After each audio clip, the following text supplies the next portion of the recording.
नमस्कार दोस्तों, एक बार फिर से आपका स्वागत है आपके अपने यूट्यूब चैनल एजुकेशन वर्ल्ड पे। एक बार फिर एक नई वीडियो लेके आए हैं भाई, जो आपके आने वाले एग्ज़ाम है, चाहे वो सीईटी का ग्रुप सी, डी, एचटेट या फिर आपका रेलवे का किसी भी सेंटर का या स्टेट का आप एग्ज़ाम दोगे। यहाँ से जीएस और आपकी जनरल साइंस के जो क्वेश्चन है, इसके साथ साथ और भी आपको कुछ ऐसे क्वेश्चंस हैं जो इम्पोर्टेंट हैं, जो बार बार आए हुए हैं, वो सारे क्लियर होते चलेंगे भाई। इस वीडियो के अंदर भाई मैं आपको थ्योरेटिकल पोर्शंस करवाऊंगा और आपके लिए 10 से 20 क्वेश्चन का एक सेट दूंगा, जिनका आंसर आप कमेंट बॉक्स में सीरियल वाइज कमेंट कर दें। ठीक है भाई, और उसकी आंसर की मैं आपको बाद में प्रोवाइड करवाऊंगा। देखते हैं कितने बच्चों का क्या स्कोर रहता है, आपकी जो तैयारी है वो कैसी चली हुई है। बात करते हैं पहले क्वेश्चन से। तो पहला क्वेश्चन जो आपका रहेगा वो रहेगा भाई, जीव की मूलभूत इकाई क्या है भाई। तो जीवन की मूलभूत इकाई क्या रहेगी आपकी, कोशिका है। मतलब हमारी जो बॉडी है सारी की सारी वो किसकी बनी हुई है, कोशिका की बनी हुई है, यानी कि सेल की बनी हुई है। और कोशिका की खोज किसने की थी भाई, सेल की खोज किसने की थी भाई, रॉबर्ट हुक ने 1665 में की थी। और उन्होंने कहाँ से की थी, पेड़ की छाल से रॉबर्ट हुक ने इनकी डिस्कवरी की थी भाई।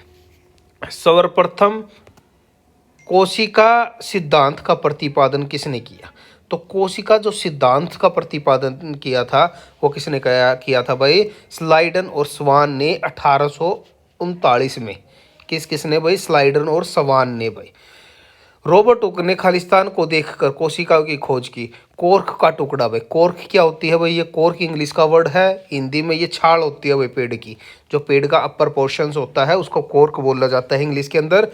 तो ये भाई रॉबर्ट हुक ने की थी भाई। नेक्स्ट बात करते हैं, मुख्य रूप से कोशिका को दो भागों में विभाजित किया गया है। कौन कौन सी में, एक प्रोकैरियोटिक सेल और एक यूकैरियोटिक भाई। ठीक है भाई, प्रोकैरियोटिक और यूकैरियोटिक दो में डिवाइड इसको किया गया है। जीवों तथा नील हरित शैवाल में मुख्य रूप से कौन सी कोशिका पाई जाती है। देखो भाई, अगर बात करते हैं शैवाल की, नील हरित शैवाल है भाई। ठीक है, इसको बोलते हैं ब्लू ग्रीन एल्गी। ठीक है भाई, और जीवाणु होते हैं भाई बैक्टीरिया। जो नील हरित शैवाल है यानी कि एल्गी है भाई, ब्लू ग्रीन एल्गी।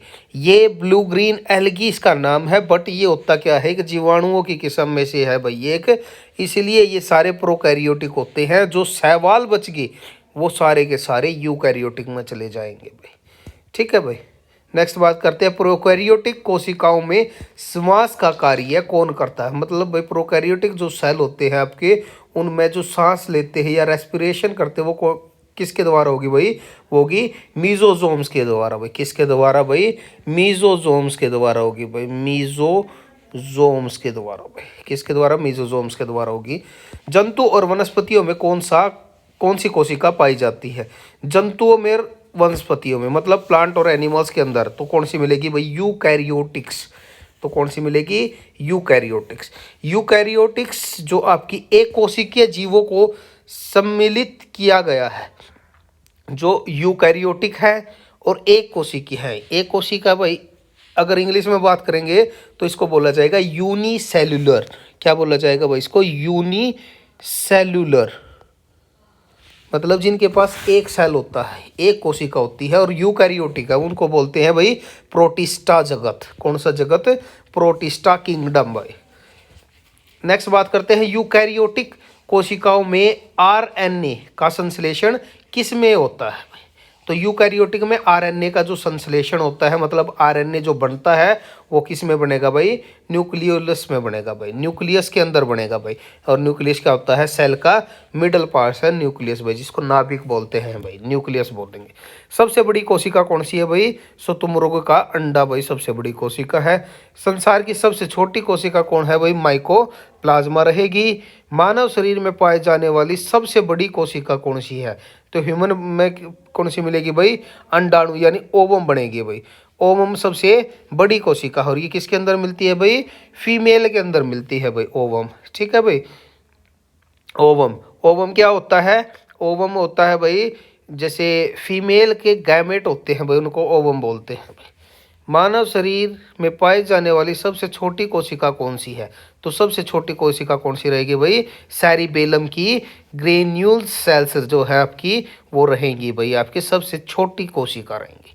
मानव शरीर में पाई जाने वाली सबसे लंबी कोशिका तंत्रिका तंत्र होता है भाई आपका। जो तंत्रिका कोशिकाएं होती है, न्यूरॉन्स होती है भाई, जिसका डायग्राम कुछ ऐसा सा होता था, आपको अगर थोड़ा बहुत याद हो तो। ऐसे टेंटिकल्स यहाँ से निकले हुए होते थे और ऐसे जुड़ के एक, आप 9वीं 10वीं में पढ़ते थे, ऐसा सा कुछ एक डायग्राम। तो ये होती है आपकी तंत्रिका तंत्र। मानव शरीर में पाई जाने वाली सबसे छोटी सेरिबेलम के अंदर मिलगी भाई, और सबसे बड़ी होगी आपकी तंत्रिका कोशिकाएं होंगी।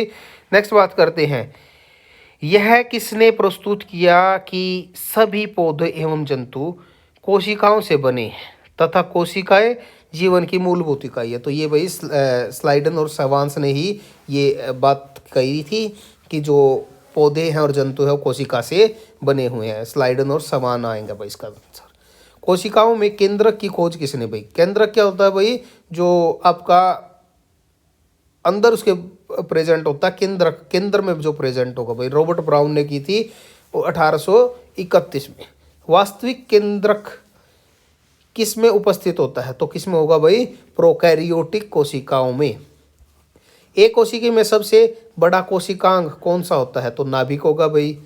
कोशिका प्रकार्यात्मक मतलब फंक्शनल क्रियाओं का नियंत्रण कौन करता है? तो वो भी आपका केंद्रक करेगा। किस कोशिकांग को कोशिका का मास्टर कहा जाता है? तो केंद्रक को कोशिकांग का मास्टर कहा जाएगा भाई, कोशिका का मास्टर कहा जाएगा। किस कोशिका में नाभिक नहीं होती भाई? मतलब बीच का पोर्शन से नहीं होता। तो लाल रक्त कोशिकाओं में नाभिक नहीं होती भाई। वनस्पति कोशिका तथा जंतु कोशिकाओं का अंतर किसकी उपस्थिति में स्पष्ट होता है भाई? मतलब जंतु कोशिका और वनस्पति कोशिका में, प्लांट जो आपकी सेल है और एनिमल सेल में। वनस्पति कोशिकाओं तथा जंतु कोशिकाओं का अंतर वनस्पति कोशिकाओं में पाए जाने वाली कोशिकाएं भित्ति से स्पष्ट होता है, जो जंतुओं में नहीं पाई जाती। मतलब भाई कोशिका भित्ति होती है भाई आपकी सेल वॉल। सेल वॉल है वो प्लांट में होती है और एनिमल में वो एब्सेंट होती है। और प्लांट में वो बनी हुई होती है भाई किसकी? सेलुलोज की। किसकी बनी हुई होगी भाई? सेलुलोज की। याद रखना भाई, ये भी क्वेश्चन आ सकता है। सेल ये आ गया भाई, नेक्स्ट सीधा ही आ गया यहाँ पे। सेलुलोज भित्ति किसकी कोशिकाओं में पाई जाती है? तो पौधों में। पौधों में कोशिका भित्ति का निर्माण करने वाला जटिल कार्बोहाइड्रेट को क्या कहा जाता है? सेलुलोज। कौन सी विशेषता लगभग प्रत्येक कोशिकाओं में नहीं मिलती है? तो प्रत्येक कोशिकाओं में क्या नहीं मिलता भाई? कोशिका भित्ति नहीं मिलती। कवक में कोशिका भित्ति मुख्य रूप से खालिस्तान की बनी होती है। कवक में पूछा भाई इसने, कवक को इंग्लिश में क्या बोलेंगे भाई? इंग्लिश में बोलेंगे इसको फंजाई, या फंजाई बोलेंगे भाई, इसको फंगस बोल देंगे। तो इसमें काइटिन की बनी हुई होगी। माइटोकॉन्ड्रिया का नाम किसने दिया था? तो माइटोकॉन्ड्रिया का नाम दिया था कार्ल बेंड्रा ने दिया था भाई। कोशिका में कौन सा कोशिकांग वायु श्वसन द्वारा ऊर्जा के उत्पादन में संबंधित है? तो ऊर्जा का उत्पादन कौन करेगा भाई एक सेल के अंदर? तो माइटोकॉन्ड्रिया करेगा भाई। कौन करेगा? माइटोकॉन्ड्रिया करेगा भाई। नेक्स्ट की बात करते हैं, कोशिकाओं में जैव क्रियाओं के लिए ऊर्जा प्राप्त कैसे होगी भाई? एटीपी की फॉर्म में होती है। और एटीपी का अगर पूरा नाम करें तो एडिनोसाइन ट्राइफॉस्फेट होता है भाई। क्या होता है भाई? एडिनोसाइन ट्राइफॉस्फेट इसका नाम होता है। एटीपी का पूर्ण नाम ये आ गया भाई, एडिनोसिन ट्राइफॉस्फेट। क्रेब्स का चक्कर संपन्न होता है तो माइटोकॉन्ड्रिया में। माइटोकॉन्ड्रिया जैसे एटीपी दे रहा तो राइबोसोम्स क्या करेंगे भाई? प्रोटीन की फॉर्मेशन करेंगे। नाभिक के अलावा कोशिकाओं के में किस कोशिकांग में डीएनए होता है? तो इसने नाभिक के अलावा पूछा भाई, तो किस में होगा? माइटोकॉन्ड्रिया में होगा। तो आपने याद रखना है डीएनए किस में होगा भाई? नाभिक में और माइटोकॉन्ड्रिया में। यूकैरियोटिक कोशिकाओं में श्वसन का कार्य कौन करेगा? माइटोकॉन्ड्रिया करेगी भाई। नेक्स्ट बात करते हैं भाई, किसी कोशिका की कौन सी कोशिकांग को पावर हाउस बोला जाता है भाई? Power house of the cell. तो पावर कौन दे रहा था? माइटोकॉन्ड्रिया दे रहा था। किसकी फॉर्म में दे रहा था भाई? एटीपी की फॉर्म में दे रहा था। नेक्स्ट बात करते हैं भाई, कोशिका अंगों को माइटोकॉन्ड्रिया, लाइसोसोम्स तथा कोशिका झिल्ली ने कौन सा एक अर्ध पारगम्य है। तो इन मतलब अर्ध पारगम्य क्या है, इसको मतलब अर्ध पारगम्य को बोलते हैं भाई, मतलब पारगम्य हो जिसमें से आर पार देखा जा सकता है। तो कौन होगा, कोशिका झिल्ली होगी भाई। कोशिका झिल्ली मुख्य किसकी बनी होगी, लिपिड्स और प्रोटीन की। किस प्रक्रम द्वारा कुछ पदार्थ जैसे कार्बन डाइऑक्साइड अथवा ऑक्सीजन कोशिका झिल्ली के आर पार आ जा सकते हैं, उसको क्या बोलेंगे भाई, आर पार आने के उसको बोलते हैं ओस्मोसिस बोला जाता है इंग्लिश के अंदर। इसमें बोलेंगे विसरण बोलेंगे भाई, इंग्लिश में उसको बोलते हैं ओस्मोसिस। क्या बोलेंगे भाई, ओस्मोसिस। नेक्स्ट, यदि कोशिकाओं के आसपास का मध्यम एक अल्पप्राशरण दाबी विरासत है तो कोशिका संभवतः फूलेगी भाई। ठीक है भाई, मतलब एक सेल है भाई, सेल के बाहर का जो प्राशरण है मतलब प्रेशर है, कंसंट्रेशन है, वो ज़्यादा है, यहाँ की अंदर की कम है। तो ज़्यादा से कम की तरफ होता है भाई इसमें, तो ज़्यादा से कम की तरफ, कम थी यहाँ पे फिर कम थी, तो ये क्या हो जाएगी, ज़्यादा हो जाएगी। ज़्यादा हो जाएगी तो आपका सेल है वो कैसा हो जाएगा, स्वेल हो जाएगा भाई। स्वेल का मतलब सूजेगा, मतलब फूली हुई दिखेगी। गोल्जी काय की खोज किसने की भाई, गोल्जी काय की खोज की थी कैमलियन गोल्गी ने भाई। कैमलियन गोल्गी था भाई इसके साइंटिस्ट का नाम। कोशिका का अणुओं का ट्रैफिक कंट्रोल्स किसे कहा जाता है भाई, ट्रैफिक कंट्रोल कौन करेगा भाई, गोल्जी काय करेंगी भाई, मतलब गोल्गी बॉडी करेगी। गोल्जी काय का मुख्यालय कहाँ रहेगा भाई, मुख्य कार्य भी क्या रहेगा, इनका मुख्य कार्य क्या रहेगा, कोशिकाओं द्वारा जो संश्लेषित प्रोटीन या फिर वसा है उनमें पैकेजिंग का काम करेंगे भाई। ये डब्बे बना कर धरेंगे भाई, पैक करके फिर आगे भिजवा देंगे। किस वैज्ञानिक ने सन 1839 में जीव द्रव्य का नामांकन किया था, तो पुनखर्जे थे भाई। पुरकिंजे ने क्या किया था भाई, जीव द्रव्य को इंग्लिश में बोला जाता है प्रोटोप्लाज्म। तो प्रोटोप्लाज्म किसने किया था भाई, 1839 में आपके पुरकिंजे थे। नेक्स्ट है, किसे जीव का भौतिक आधार माना जाता है, तो किसको माना जाएगा भाई, भौतिक आधार, तो जैव द्रव को माना जाएगा भाई, इंग्लिश में दे दिया प्रोटोप्लाज्म। कोशिका का जीवित अंश जीव द्रव्य प्रोटोप्लाज्म कहलाता है। यह किससे बना होता है, तो इसमें कौन कौन आएगा भाई, कोशिका केंद्रक आ जाएगा भाई, केंद्रक द्रव्य आ जाएगा और अन्य कोशिकांग आ जाएगी भाई। कोशिका की पाचन थैली किससे कहा जाता है, पाचन थैली यानी डाइजेस्टिव बैग, तो डाइजेस्टिव बैग कौन हो जाएगा भाई, लाइजोजोम हो जाएगा भाई। आत्मघाती थैली, यहाँ से क्वेश्चन आता है भाई, या जैसे पावर हाउस किसको बोलते हैं, ये आते हैं भाई, लाइजोजोम्स को बोला जाता है आत्मघाती थैली। किसकी कोशिका का कौन सा कोशिकांग अपशिष्ट निपटान की में मदद करता है, तो अपशिष्ट निपटान में मतलब एक्सक्रीशन में जो वेस्ट प्रोडक्ट है उसको, तो लाइजोजोम्स आ जाएगा। नेक्स्ट की बात करते हैं भाई, आपका नेक्स्ट आ गया भाई, कौन सा कोशिका अंग मुख्य रूप से पाचन एंजाइम्स के संग्रहालय की तरह कार्य करता है, तो पाचन एंजाइम के संग्रहालय की तरह कौन कार्य करेगा, लाइजोजोम्स करेगा भाई। किस कोशिकांग को कोशिका का प्रोटीन कारखाना कहा जाता है भाई, प्रोटीन फैक्ट्री किसे कहा जाएगा, तो राइबोसोम्स को। ये इंपॉर्टेंट है भाई, कोशिकाओं में प्रोटीन संश्लेषण कहाँ होगा, कहाँ बनेगा भाई, फैक्ट्री में बनेगा। फैक्ट्री कौन सी, राइबोसोम्स थी, तो राइबोसोम्स में ही होगा भाई। नेक्स्ट बात कर लेते हैं भाई हम,